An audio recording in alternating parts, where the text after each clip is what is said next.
Sometimes none of your business is the best boundary you can set with people. And I know that it sounds rude to say to somebody it's none of your business, or maybe you have another way of saying it. But there are times when people are going to pry into your life. They're going to ask you questions, and questions are weird because there's something about a question that tells us that we're supposed to answer it, right? It's rude not to answer somebody's question, or to ignore them, or to change a subject, or to dodge the question. And I used to believe that. It was actually one of the biggest revelations of my life, is realizing, that a question doesn't always deserve an answer. Sometimes I've gotten to a point in my life where sometimes if a person asks me a question that's too intrusive, or that I don't want to answer, sometimes I literally won't say anything. I'll completely ignore the fact that they've asked anything at all.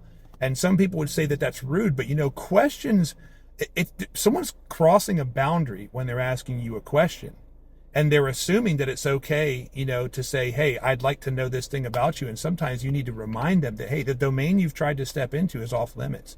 It's none of your business.